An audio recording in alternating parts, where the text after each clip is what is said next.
morning, everyone. Welcome to the Credit Hound for Dynamics GP webinar this morning. So I appreciate you taking the time out to join the webinar today. And what we're really looking at with Credit Hound today is advanced credit control for Dynamics GP. The way that we tend to structure these webinars, if we start off with a little bit of PowerPoint, just going through very briefly who Draycir are, but then going into the product itself and talking about the collections management and the different ways people do it and the different things that you can do within Credit Hound. We'll then go into the Credit Hound software itself and do lots of different credit control activities, so manually chasing people as a group, looking at things like raising disputes, our calendar, and so on. So by the end of the demonstration today, you should have a really good idea about not just the way that Credit Hound works, but hopefully the way that Credit Hound could work for your organisation. Now, in terms of the structure of the webinar, everyone's on mute at the moment, and I think they'll stay on mute as we go through the webinar. However, if you want to ask any questions, there is a questions tab that you can type in any questions, or there's a chat tab as well, and you can send any questions directly through to me, and I can get them answered for you as well. And I can always, if I can, I'll try and answer them as we go through. If not, I'll answer them all at the end. But I certainly will get back to any questions that you have. Okay, so the demonstration is due to last about 30 minutes. We may go slightly just over that, but that's roughly kind of a timescale that we're looking to stick to today. Okay, so if we get started then, so Draycir is an organisation. We're based in Leicester, and we sell our software throughout the world. So won lots of different industry awards, particularly around collections management. We sell our software in 42 different countries, about 7,000 organisations using them. So lots of different industry types, lots of different industry sectors, around 57,000 individual users using businesses using our software on a daily basis to put more efficiency around the processes, in particular in this one, credit control. I guess the one thing out of all those businesses they have in common is wanting to do a little bit more around an advanced functionality around the credit control process.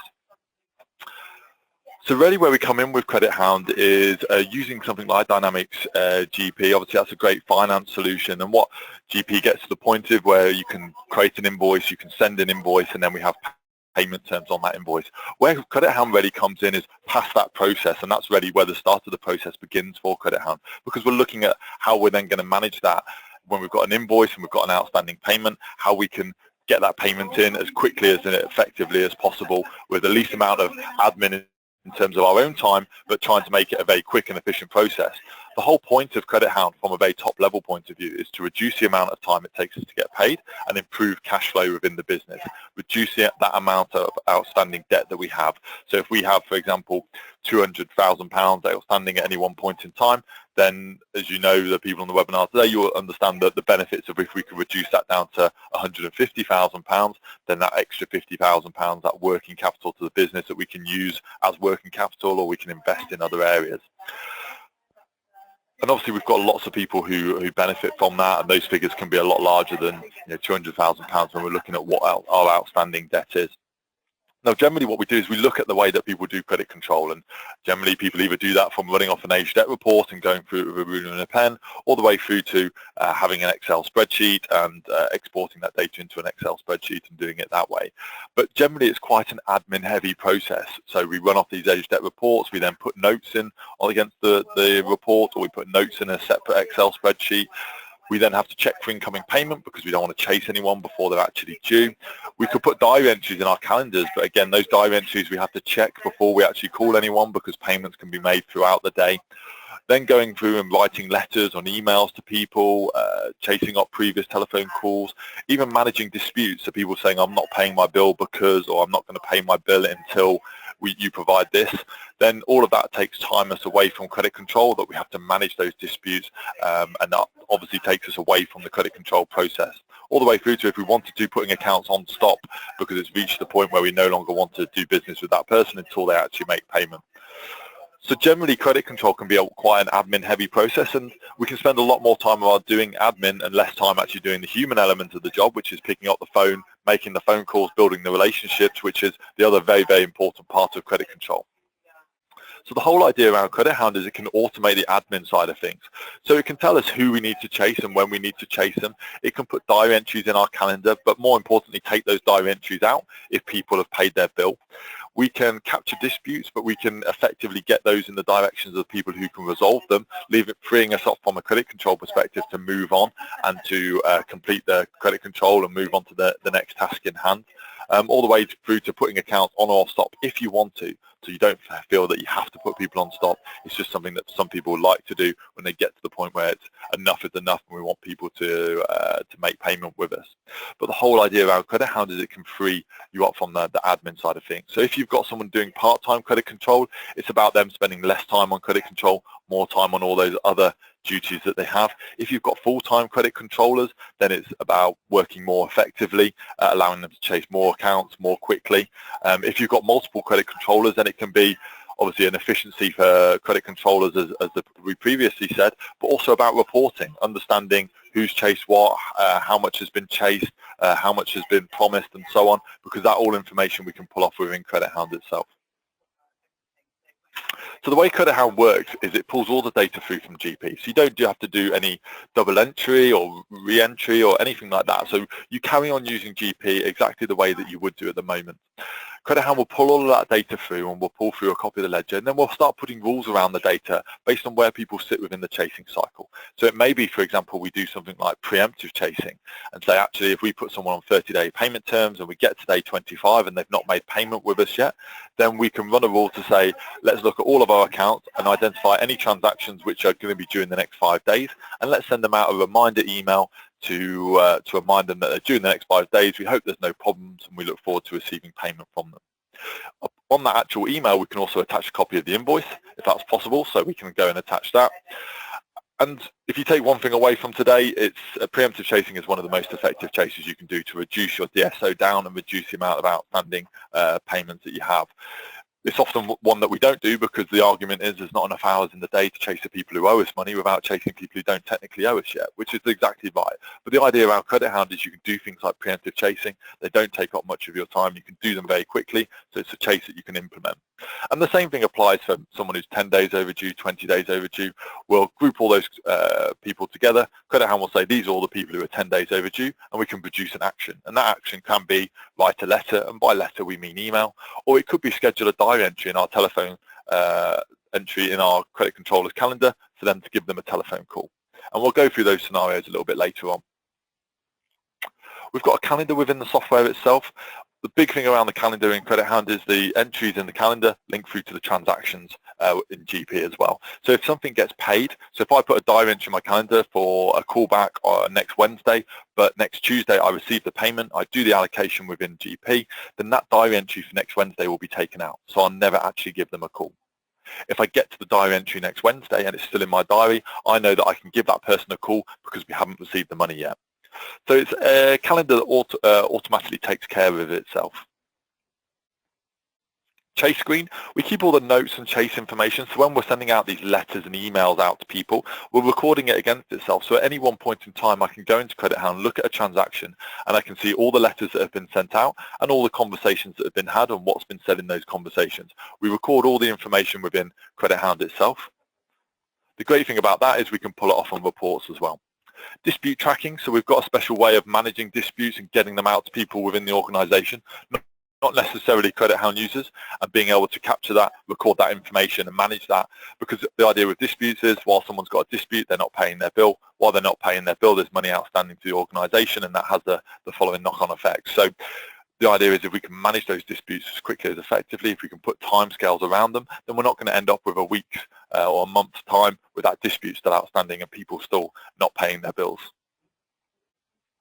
Seamlessly links into the account, so we'll speak about that in a little bit more detail as we go through.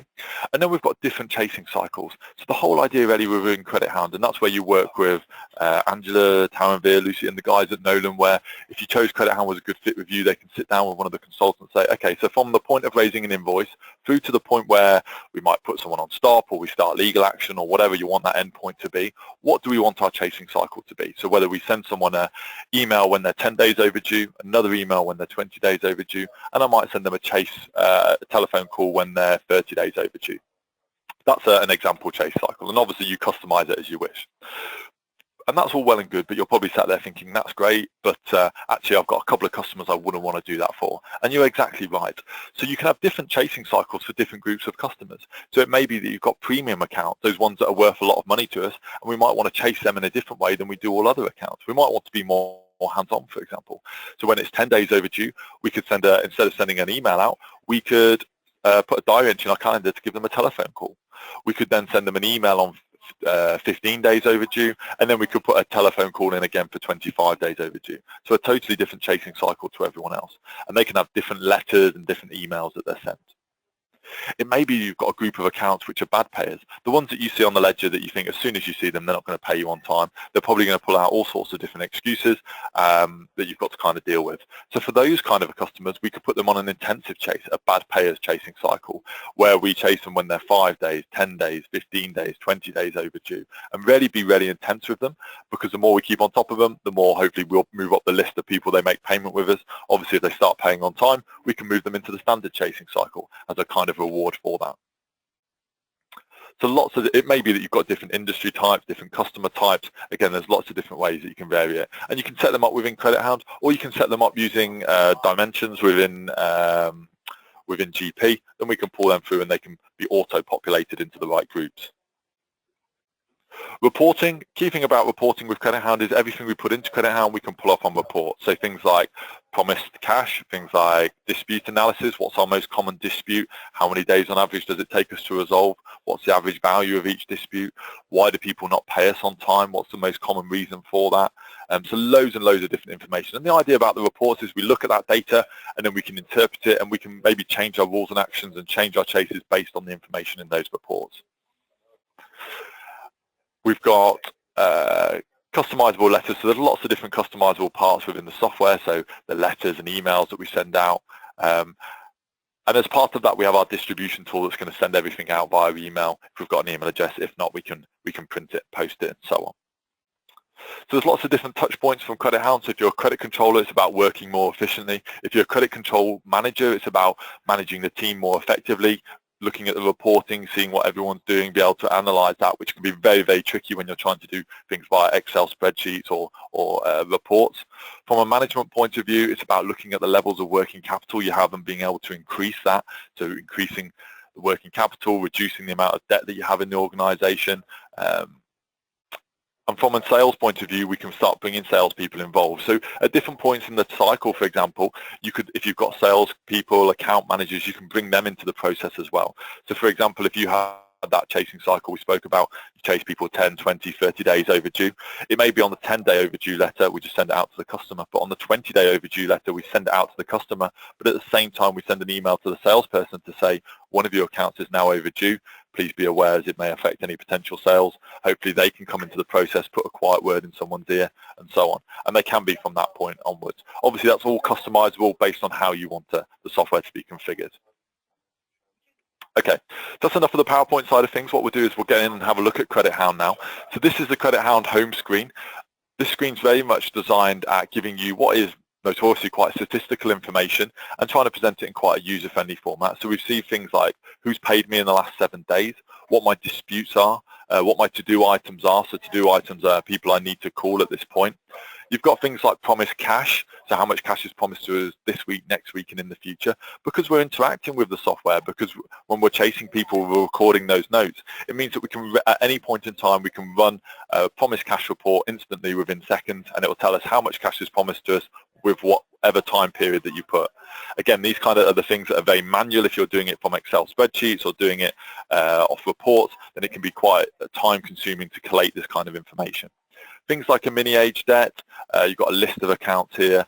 You'll probably gather by now, red generally means bad, which means it's overdue. Green means it's not due yet, but it's invoiced on an account, so we need to be aware of it. I have to move around my screen because I move from different size screens, but the idea is you can just render it so it's all on one screen. You don't have to move in sidebars and so on. If I want to see who makes up my overdue amount, I just double-click on it. If I click on my overdue amount, it now takes me to an accounts list of all those accounts which make up my overdue amount figure. So we can see them all totaled here as my overdue amounts totaled at the bottom. I can move between screens of a list of accounts. So really easy to access the information. As you can see, we've got all our filters here, so balances, credit limits, not due, overdue. You can change your columns based on your own preference. So you could pull in things like salesperson's codes, overdue days, and so on that you could pull through if you wanted to.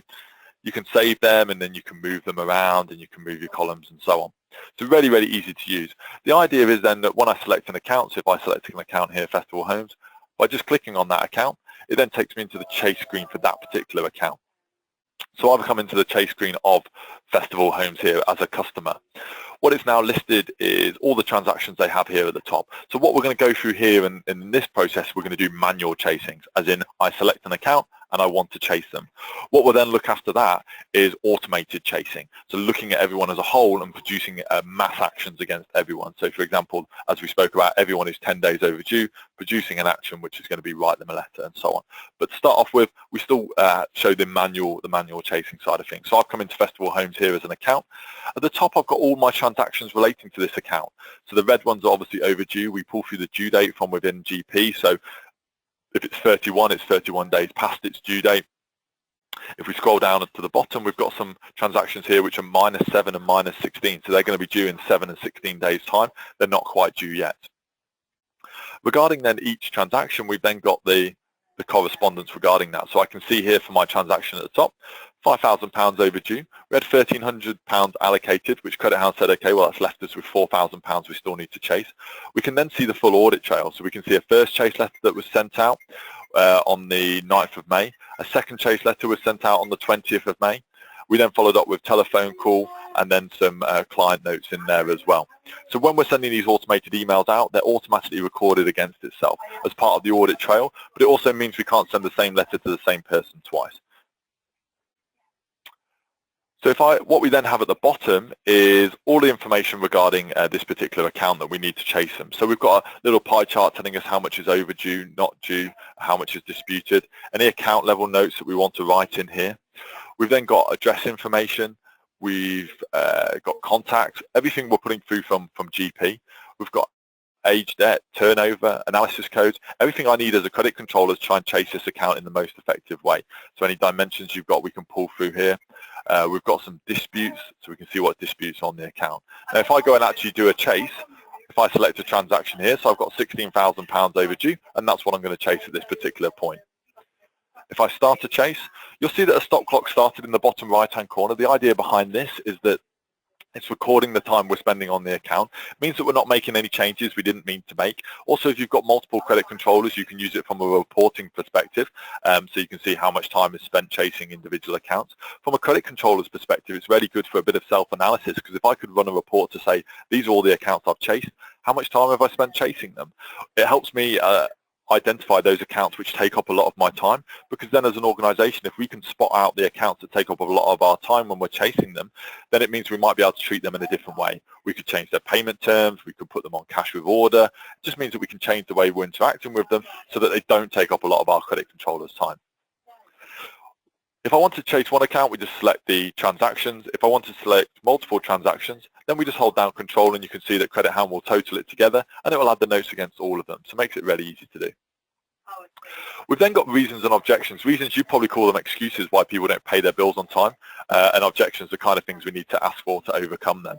These are all totally customizable. So as part of the setup process, you work with the guys at Nolan that you can set this up on what's suited for your business, because people who use Credit Hound can be anyone from the likes of the London Stock Exchange, FTSE 100, they're both Credit Hound users, got teams of credit controllers, all the way through to very small organizations that just don't have anyone employed for credit control, therefore they get Credit Hound in to totally automate the process.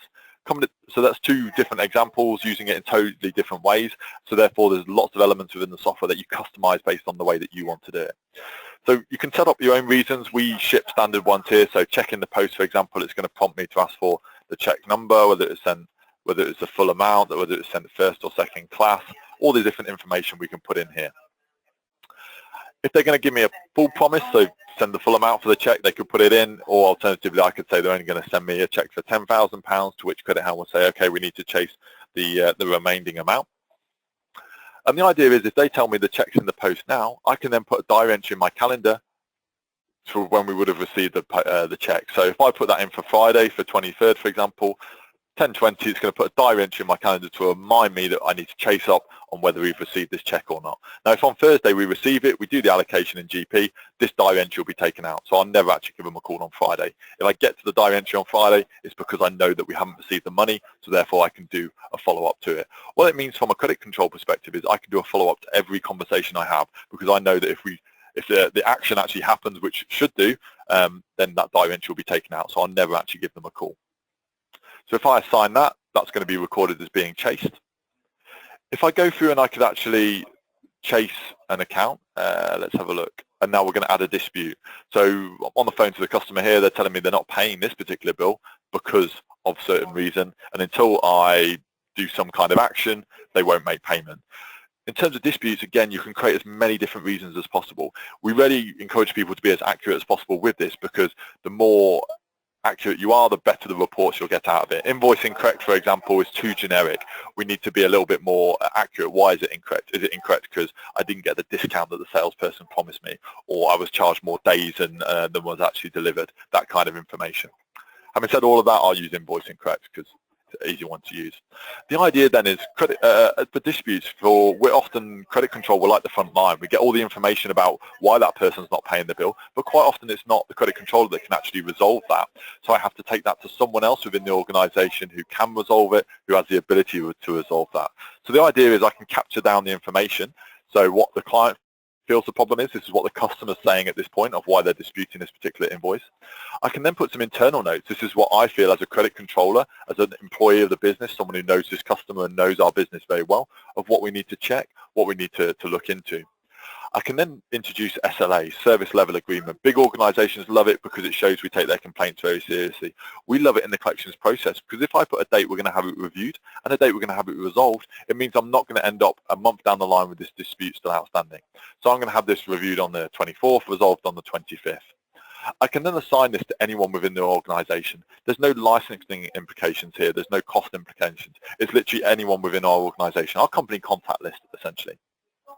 So I'm going to assign that to Pat Stevens in accounts, and I'm going to copy in David Owens to customer service manager. You can copy in more than one person, but you can only ever assign it to one, else it gets a little bit tricky on who's actually going to do it. So if I save and close this, Credit House now recorded a dispute against that particular transaction. Now, while there's a dispute on that transaction, if I now run out a rule tomorrow which says identify everyone who's 10 days overdue and send them a chase letter, that customer or that transaction is going to be excluded from that chase letter if you want it to. Most people do because it's a customer service thing. If someone just told us what the problem is, and then the last thing we want to do is send them an email out tomorrow saying you're 10 days overdue, please make payment on this invoice, because it kind of sounds like we're not listening to what they're saying. If I now finish my chase, Credit House is going to generate all of the admin involved in this particular telephone call.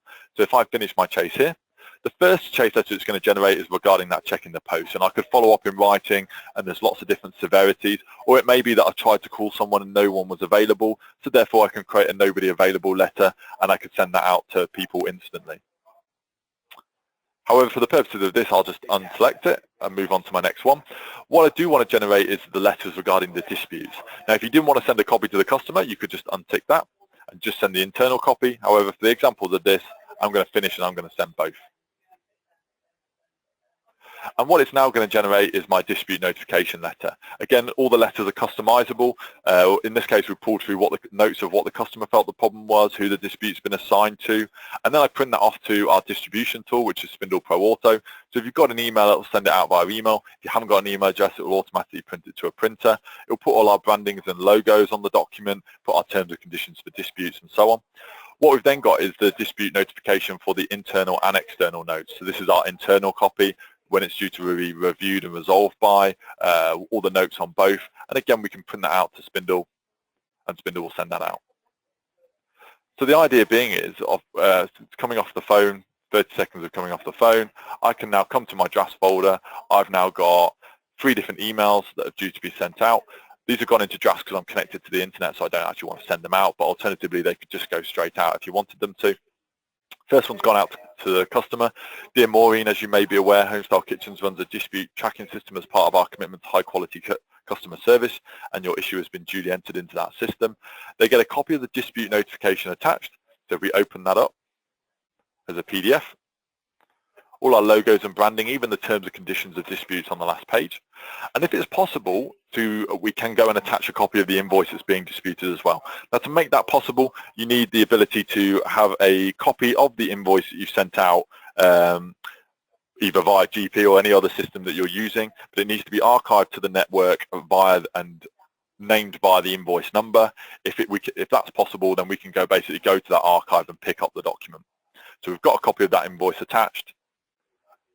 We've got a copy that's gone out to Pat Stevens for a dispute that's been for them to resolve. And then we've got another internal one to David Owens for them to resolve as well. All with a copy of the invoice attached. And then we've got a copy of the dispute notification, this time with the internal and external notes on. So the key thing is, 30 seconds or so of coming off the phone, I've sent out 3 different emails. I've not had to spend any more time on it, and I can now move on to my next task, knowing that that dispute is now being managed accordingly.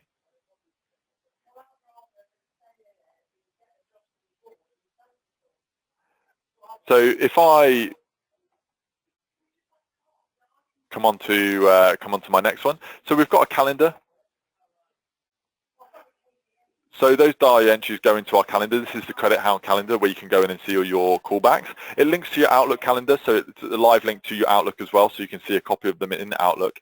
If we have a look at the diary entries, if we click on it, we can see information about how they were created. We can enter any notes in here as well. We can see the transaction information about what the diary entry was created for. And put any comments at the end of the diary entry. We could even select a priority as well for that diary entry, so whether it was high priority, low priority, and so on. If we wanted to chase the account, we can just click on the chase account button. It takes us straight into that particular account, so we can then go in and actually physically chase them. As we mentioned, the key thing around the calendar is if something's been paid, then it's automatically going to be taken out. So if I've got something in my calendar, it means that it's still outstanding. We haven't received payment at this particular point. So it's a kind of a self-managing calendar, and that's really the important factor around it. Now, if you have a lot in your calendar, then sometimes it can be quite tricky to look at in a calendar format. So for that, we have an actual to-do list where it links everything in our calendar and presents it in a list format. So we can now see here that I've got a full to-do list of all my callbacks within my calendars, dates where the callbacks are actually due, and I can actually use this as a list to go in and actually call people and create it. I can filter the list based on subjects. So if I wanted to do my disputes, or if I just wanted to look at my callbacks, I could do that. I could also set priority lists or filter by priority, so I can look at all my high priority calls, low priority calls, and I can enter any comments and filter on any comments that we have on here as well. These screens are really customizable. You can, as we mentioned before, you can change the columns or add new columns in there, and once you save it, it's saved to that user's preference. You can even reassign diary entries to other people if you want to. So if you say, actually, I'm not in on that day, or this one isn't particularly for me, you could assign it to another Credit Hound user if you wanted to. What we now come to is the rules and actions section. So the rules and actions is really where what we've done so far is a manual chase, selecting a customer, going in and actually physically chasing them. Rules and actions is really where the time saving comes in, because we're looking at everyone as a whole and we're saying, okay, let's look at everyone who's 10 days overdue and produce an action against them.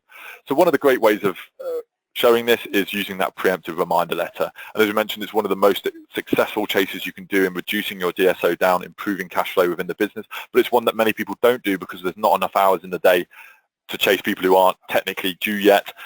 However, if you give someone 30-day payment terms and you get to day 25 and they've not paid you yet, then you're quite within your rights to send them an email reminder or a telephone call to say, look, we noticed you're due for payment in the next few days. We hope there's no problems. We look forward to receiving payment from you. And then if we can attach the invoices that are going to be due for payment as well, even better, because we've given everyone the information they need to make payment with us, and hopefully remove any of those excuses that you may get of people saying, I haven't made payment because I haven't got a copy of the invoice. Can you send me another copy? All kind of things that delay the process. So in this case, we've got lots of criteria. Now, you don't need to worry too much about this because this is where you work with the guys at Nolan to help you set it up. From your perspective, if you choose to go with Credit Hound, we've got some Excel spreadsheets and mapping tools to really help you map down what you want your chasing cycle to be. Preemptive, we've got some pre-installation questionnaires to help you understand the bits that you can customize and think about them and understand how you want to do them. And then it's really down to the consultant at Nolan who would set this up for you based on what you want to achieve. But to give you an idea about the way they work, we've just got lots of criteria here, which anything from dimensions or analysis codes or credit limits and so on, groups, day since last chased, amount that you're chasing, so lots of different information that you can use in order to group data together. I've basically got criteria here which says I want to run a preemptive reminder letter to everyone without a dispute. So automatically if they've got a dispute, I'm taking them out of this chase. Due in the next 5 days or due yesterday, so just created a period of time in case we fall over a bank holiday, for example. Not been chased within the last 7 days. So credit control, it's a fine balance, isn't it? we work hard to bring customers on board, and we don't want to chase them so hard that they don't want to do business with us again. However, a customer that doesn't pay isn't actually a customer. It's more of a hindrance to a business. So it's about getting that balance right between them. So days since last chase is really the idea being if I speak to someone today, then how many days do I want to leave it before I chase them again? Some people will say 7 days is too long and they want to make that down to 3 or 4 days, for example. Amount outstanding over £1, account balance must be over £5, and we're going to produce an action, and that action is going to be write them a letter. And by letter, we obviously mean email. So if I now run that out in Credit Hound says these are all the customers that fit within that criteria. I can deselect any if I wish. If I press OK, Credit Hound's now going to make 22, in this case, preemptive reminder letters, each one personalized to the person I'm sending it to, using information through from GP, populating the invoice information that's going to be due.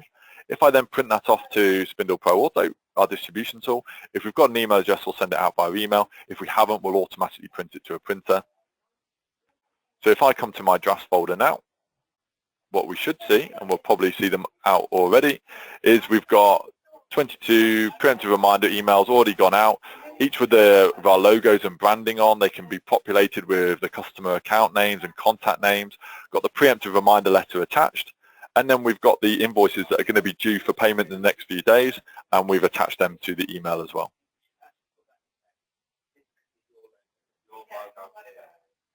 So we've got all of that information added in. And that's simple as that. They've all been recorded against the account as well, so we can see a full audit trail of what's been sent out. And it also means that if I run this preemptive reminder letter again, I can't send it to the same people I've already sent it to, so I'm just going to send it to the 2 people I excluded the first time. Now that same process applies then for a 10-day overdue letter, a 20-day, or however you want to have that structured. It's really, really flexible and down to you.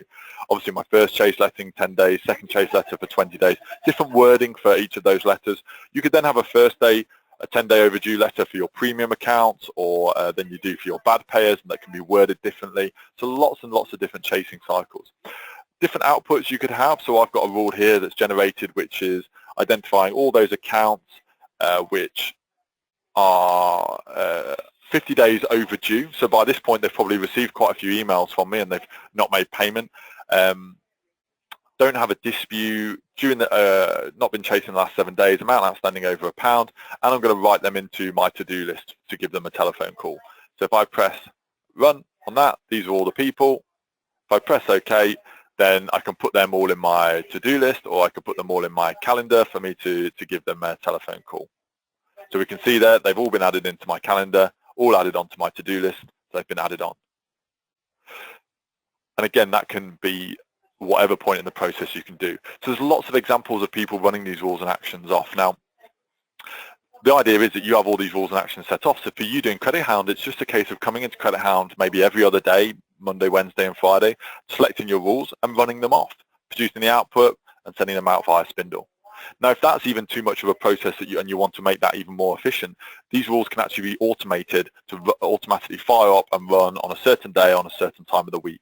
So for example, at Draycir, on a Monday, Wednesday and Friday, after 11:30, after our allocations have been done, Credit Hound will automatically fire up the rules and actions, run them all off, produce all the emails, send all the emails out, produce all the diary entries and put them in our credit controller's calendar. So the first thing our credit controller knows about it is they open up their calendar and they see diary entries being populated in there.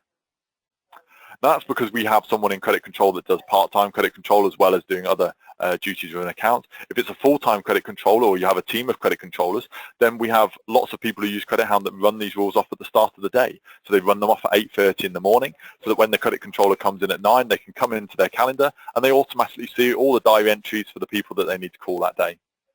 After those diary entries are completed, they can then carry on and do their own calling. So lots and lots of different ways of using it. The key way is understanding the way that you want to use it, and the rules and actions can be set up accordingly.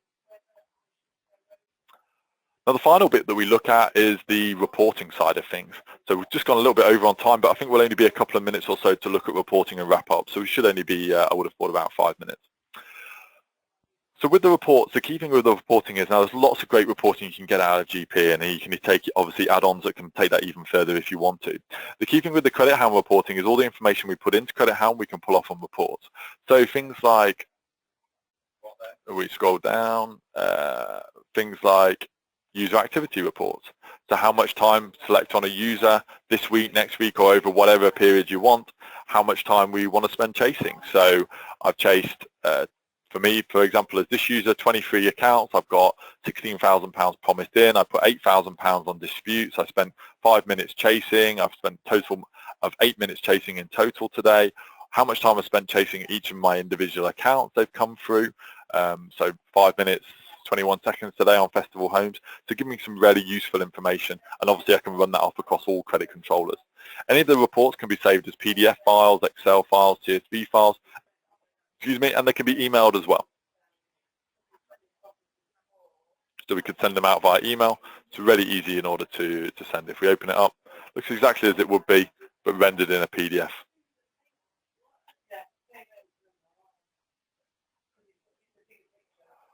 Other things that we can have, that promised cash report. So if I want to look at all promised cash, getting quite popular now, probably about this time of the month, on or before the end of the month. And we can see how much cash is promised to us this week, next week, and in the future. Going down on the accounts view, per account, how much cash that they've promised. So this customer's paying us late because the invoice isn't found, but they've promised to pay us £100, but they actually owe us £1,300.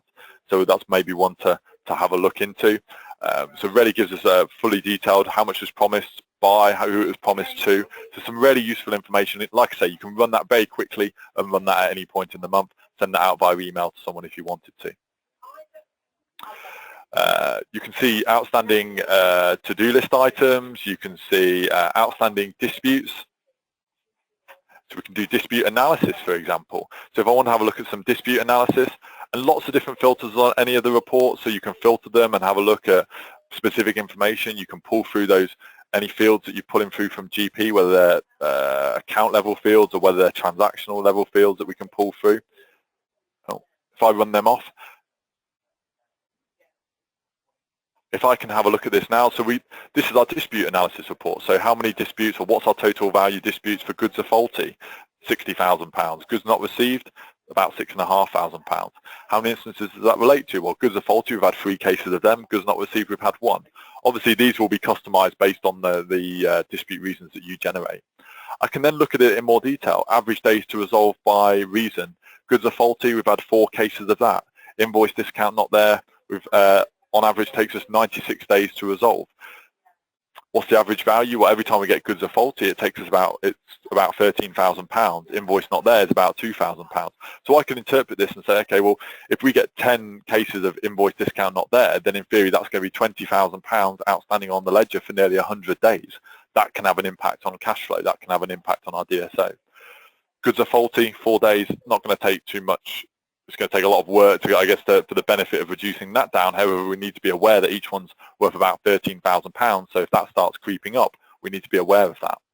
It can then give us a breakdown of each of the disputes. This is our summary report, but you could have each of a dispute, internal and external notes for each one, and we can send that out to someone. So lots of different ones. So if we did it with notes, our with notes reports will have details of every dispute, what the internal and external dispute. So if you've got operations managers or people who look at process internally, this is a great report for them, because the idea is that we can look at these disputes, highlight the problems, and as a business we can look at them, look at how we can resolve them, and obviously that will have an impact on our future reports. Callback analysis. So we can have a look at, why do people pay us late? We often know why off the top of our heads, but it's the facts and figures we really need to back that up. So in this case, 64% people pay us late because the check's in the post. That equates to £31,000. Invoice discount not invoice not found, £700. How many instances have we related to check in the post? We've had 4. So if you ran this off after using it for 2 months or so, then it would mean that you would really look at it and go, why are so many people paying us by check? Really, we need to probably make an active effort with our customers to say, pay us by backs. Checks, they're just a little more of a delaying payment. And then we get the full notes regarding the callbacks as well. So loads and loads of different information in there. You've still got age debt reports, account summaries, all the way through to something like a transaction dossier. Transaction dossier is like an age debt report, but it pulls through the chasing notes as well. Obviously, loads of filters that you can filter it on. But if I just run a general one on here, we can see that it's got kind of like an age debt report, But on top of that, it also pulls through the credit control notes, so what the notes in history have been regarding each of the transactions. So quite a hefty report, but the idea is you can use the filters to really whittle down and get to the kind of information you want. But you can see all of your credit control notes are being added onto each of the transactions that you're chasing as well. So that's kind of an overview of reporting. If you wanted to take it a step further, then you can even, if you've got your own reporting tools and you know how to connect them to other databases, then in theory you could use them as well. So that other options are available, but these are all the ones that kind of come out of the box. Just had a quick question come through from Des Rogers, just asking, do the users of Credit Hound need a GP license? No, they don't. No, they don't need a GP license, because often credit controllers aren't always GP users. They can be separate users. So no, they don't need a GP license in order to make Credit Hound work. That probably falls on quite nicely to the last thing that we talk about, which is the licensing structure. So we have 3 different types of licensing for Credit Hound. We have a full system user. A full system user is a credit controller, someone who does credit control chasing. So you go into Credit Hound, you do physical chasing, you can do manual chasing, you can run off the rules and actions, you can run reports, and you can do everything within the software. We then have a BI license, a read-only user. A read-only user is someone who can come into Credit Hound. You can't run the rules and actions, you can't do any physical chasing, but you can look at all the dashboards, you can look at the accounts, you can run the reports, and you can look at all the information. That's more designed at an FD, an MD, someone who wants to access the data, look at the information, but doesn't want to do any physical chasing, and that license is actually about half the price of a full system user license, based on the fact that you can't do any chasing around it. On top of that, we then have a limited user. A limited user is anyone that wants to come into Credit Hound and just look at information within an account. So for them, they can't run any reports, they can't look at dashboards, but all they can do is they can have a look at an accounts list, which we've got here, and then they can go into an account. So if I come into an account here, Festival Homes, for example, if I'm a limited user, I can see an accounts list, I can come into an account, and then I can see the chase screen for that particular account. My computer's gone on a bit of a go slow here. So I can see all of this chase screen, I can look at all the notes, and I can add a manual note. It doesn't count as a chase, it means I can just select a transaction here, and I can add a manual note against it. This limited user is really designed at account managers, because customer service people, anyone who wants to have access to the information, maybe add a note in, but doesn't get involved in the chasing cycle, it doesn't do any actual chasing themselves, but it might be an account manager who wants to see what's happening with their account, look at an account, look at some information around it. That's where the limited user comes in. So 3 different user types for that. But yeah, that's probably all of it in user type. So for GP users, there's no licensing in terms of companies, so you can have as many different companies as you wish. We make that available to. It's then just a case of getting some time from the consultants at Nolan, who would come in and work with you to set it up and configure it in the way that you want it to. So if you're interested in a quote for Credit Hound, the best thing to do is to have a chat with your account manager at Nolan. If you've got an idea about those different licensing types and the user numbers between them, if you let your account manager know, then they'll be able to give you an idea of the pricing side of things for that. Okay, so I don't think there's been any further questions. So what we'll do is we'll kind of wrap up the demonstration there. So firstly, I'd like to thank everyone for taking the time out to have a look at Credit Hound today. I hope you found it useful and been useful either looking at the product or finding out a little bit more about the different things that you can do around credit control. If you do have any questions, then please feel free to follow up with your account manager at Nolan. Or alternatively, I think they will be in touch as well and probably follow up with you to get your feedback. So for me, that's probably everything. I'll just stuttering a little bit to see if any other questions come through, but I don't think they have. So what we'll do is we'll end the demonstration there. So thank you very much for everyone taking the time out today. Hope you all enjoy the rest of the day, and I'm sure that Nolan will be in touch with you very shortly to follow up with you. Thank you very much, and take care. Cheers. Bye-bye.